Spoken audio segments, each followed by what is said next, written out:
The film begins on a small, mysterious island where Samuel, a photographer, is seen wandering around and snapping shots.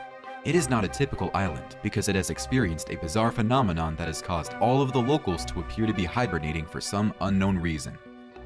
Samuel records the sleeping inhabitants as he observes them with curiosity. It's revealed that people started falling asleep all of a sudden 3 days ago. Some people have been seen sleeping in a church, a swimming pool, a sauna, and even a vehicle. A number of scientists and researchers have traveled to the island to investigate its peculiar occurrence. But nobody seems to fully comprehend the issue. The odd thing, though, is that the occurrence exclusively affects the island's permanent inhabitants. Additionally, these people's hearts begin to beat erratically when their bodies are relocated from where they originally lay. Everyone on the island has a tag that the scientists and medical professionals have attached in order to monitor and record each body's changes. No one is permitted on the island, but Samuel has found a way to sneak in and record the mystery. The following scene shows him boarding a bus packed with sleeping passengers. While taking a photo with his camera, he also spots a young girl carrying a bag of shockingly alive goldfish. Since no one can take care of the fish there, Samuel then takes the bag with him. He keeps exploring the island till he discovers a quaint-looking house. Samuel enters cautiously and opens a room where a female is resting. She is identified as Stella, who was one of the last people to fall asleep.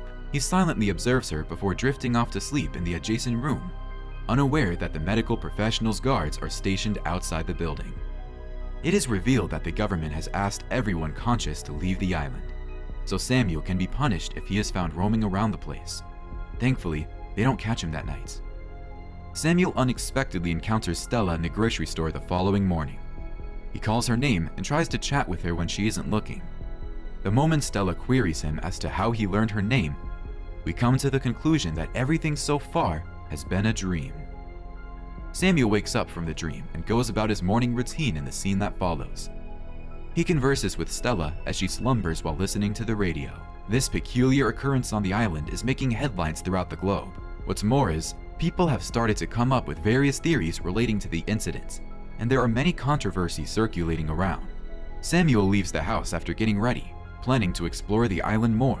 The fact that the pets of the locals are somehow still alive because they are unaffected by the phenomenon is another mysterious aspect of the island. Samuel wonders who will look after them now that their owners are hibernating. After spending some time exploring the island, he finds a church where several worshippers are soundly dozing off. He takes notes about them before taking a seat. He nods off immediately and has another dream about Stella. In the dream, they are seated in a dark room opposite each other. The pair talk like they have known each other forever. Stella describes she was one of the last ones to be affected by the mysterious sleep coma. The first one she saw going into slumber was her piano teacher at school. Eventually, more people started falling asleep in the middle of their work. The authorities started investigating the situation, and that is when they realized that the hibernating people's pulse rate will fluctuate dramatically if they are moved from the original place where they had fallen asleep. Stella then jokes that her heart might explode if she is moved from her bed. It is evident that Samuel is attracted to her as he tries to know more about her. Stella thinks Samuel is taking advantage of the phenomenon to earn money, as he is taking photos of unconscious people. Samuel responds that he isn't doing it for the money, but for the experience. After he wakes up, Samuel returns to Stella's house and finds a diary beside her, where she has kept daily journals, writing about her life. When Samuel goes through the diary, he continues to dream about Stella. The movie cuts to the next day. Samuel explores more of the eerie island. This time around, he comes across a car filled with balloons. When he tries to take a picture of it, he notices some health workers inspecting the area. Samuel quickly manages to hide from them and snaps back into reality. Now that he has documented enough pictures and videos, he decides to leave the island for good. In the next scene, Samuel returns to Stella's home, packs his bags, and bids farewell to a sleeping Stella. He then goes to the shore where his boat is waiting for him. However, he seems undecided as he looks back to the residential area back and forth. After brooding for quite some time, he finally decides to head back to the town. Once he reaches there, he continues to chat with Stella in his dreams. This time around, they are seated in a faintly lighted restaurant as Stella asks him the reason behind his visit to the island. Samuel confesses that he was on the island about a year ago for a vacation. That is when he saw her in the grocery store. He was intimidated by her beauty and followed her to a restaurant, but she was gone before he could talk to her and ask for her number. Samuel snaps out of his dream and later goes to the grocery store. But just when he is getting his essentials, two people from the health team arrive at the premise looking for alcohol after long working hours. Realizing that he may get caught if he is seen moving around, Samuel pretends to be one of the hibernating ones. This way, he manages to outsmart them. After he returns home, he wanders around to try and find something that would make him know more about Stella's personality. This is when he ends up in the attic and finds an old box full of her belongings. There is also a tape recorder in which Stella has recorded a list of her favorite things. Samuel excitedly sits down and listens to the first part of the recorder and learns that her favorite things are the sound of a typewriter, headless dolls, and even more random things like flamingo floaties. The more Samuel listens to the tape, the more he seems to like her. In the tape, Stella also mentions that she loves driving to the beach. So Samuel doesn't waste any time imagining himself with her. In his imagination, Samuel and Stella get out of the house, planning to go to the beach. They hop in a neighbor's car and head to the store. However, Samuel abruptly wakes up when he hears a car outside. It turns out that some health workers have arrived at the place to take a weekly update on Stella. Samuel then manages to slide inside the closet just before the health workers enter the home and start doing their work. They check Stella's vitals and leave the premises once the job is done. Once they are gone, Samuel goes to the attic once again and listens to the second part of the tape. Stella has mentioned the thing she hates in that part, where she talks about how lonely and vulnerable she is. Samuel once again falls asleep and dreams about her. He wishes he could help her with the loneliness, but he cannot. So, in turn, he feels helpless. Samuel also proposes that they could be soulmates, but Stella thinks otherwise. Once snapping back to reality, Samuel finally realizes he has to go home. Having fulfilled his agenda to document the situation, he packs his bags for the second time and heads off to the shore. However, this time as well, he only makes it halfway there. He cannot stop thinking about Stella.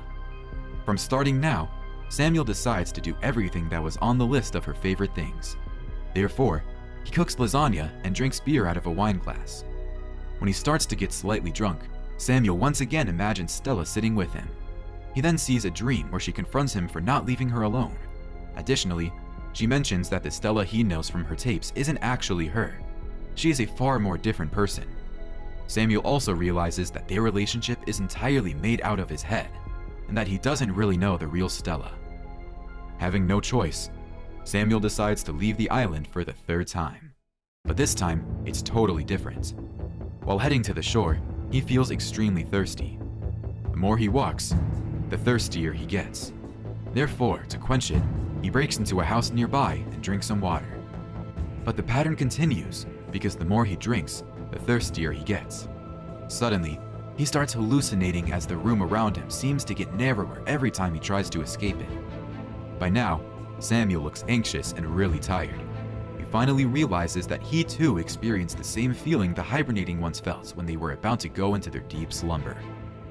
Having realized that he is also feeling sleepy like the rest of the original residents, Samuel tries his best to stay awake. Moments before he is about to doze off, Samuel gets a call from an imaginary Stella, asking him to return to her. Samuel musters his energy and rushes to Stella's home. He then lays beside her and tells her that he would rather fall asleep beside her than be anywhere else. Samuel then falls asleep on the bed with her. But surprisingly, he wakes up the following morning, fit and fine.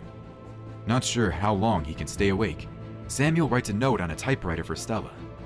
This takes him a whole day, and later that night, finally goes into a deep slumber like the rest of the people. The following morning, while Samuel is asleep, Stella finally wakes up, having slept for about a week now. She feels really tired and thirsty, so she hurries to the faucet to energize herself. After this, she heads to the bathroom, and this is when she sees a second toothbrush. Initially, she is shocked to find a stranger living with her. She inspects the house and finds Samuel sleeping in the other room. She also finds a couple of notes that were left behind by him for her. We also see that Samuel managed to get her favorite things, such as a headless Barbie doll and a floating flamingo. Stella is taken by surprise, but she is also equally happy. But soon, her mood changes when she realizes that this stranger went through her personal belongings and listened to her tape. Furious, Stella hits a sleeping Samuel with pillows, but she soon calms down. Later, she finds the note that he had left for her, in which he apologizes for going through her belongings. He also writes some words of encouragement, telling her to be the way she is. After reading the note, Stella recognizes that this stranger really knows her inside out, so she starts thinking of how he is in real life. Soon after, Stella begins imagining and dreaming about Samuel just like he did. They chat about his likes and dislikes the same way he did in his dreams. The pair start to know each other more as days pass by. One morning, when Stella wakes up, she doesn't see Samuel in his bed. Curious, she looks around for him and surprisingly finds him in the kitchen. The two then finally meet with each other in their full physical form, that is, in reality. But they do not seem like strangers, but rather a couple who has known each other for years. Samuel formally introduces himself to her, elated that Stella is equally happy to meet him just as he is. The movie's final scene takes us back to the bus where Samuel stopped by for the first time. The girl who was holding the bag of fish suddenly wakes up, and we see that there is an additional goldfish in the bag.